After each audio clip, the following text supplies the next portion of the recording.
Le film est basé sur une histoire vraie qui commence dans le Massachusetts en novembre 1951.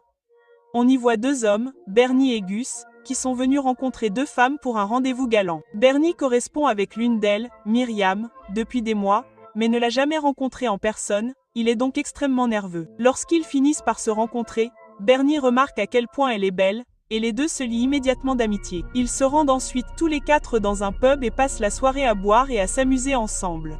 Le groupe parle ensuite du plaisir de faire du bateau, mais il s'avère que Myriam a très peur de la mer.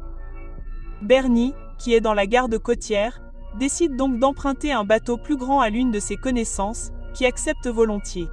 Myriam est ravie et embrasse Bernie avant qu'il ne monte à bord du bateau.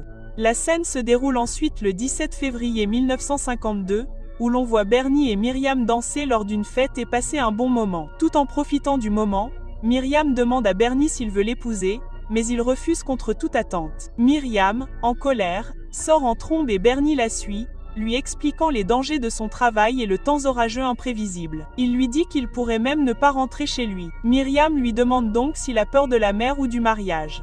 Après réflexion, Bernie se rend compte qu'il ne veut pas la perdre et qu'il veut se marier. Ils choisissent donc le 16 avril comme date de leur mariage. Cependant, en raison de ses règles professionnelles, Bernie dit qu'il doit demander l'autorisation à son commandant. Quelques jours plus tard, à environ 15 km au nord-est de Chatham, dans le Massachusetts, le pétrolier SS Pendleton est aux prises avec une puissante tempête. Au début, les choses semblent encore relativement normales. Certains marins se reposent, d'autres font la sieste et les cuisiniers discutent dans la cuisine. Soudain, le navire est frappé par une violente secousse, projetant des objets sur le sol et projetant certains membres d'équipage hors de leur couchette. Une importante fuite s'ouvre dans la coque, ralentissant le pétrolier qui lutte contre les vagues.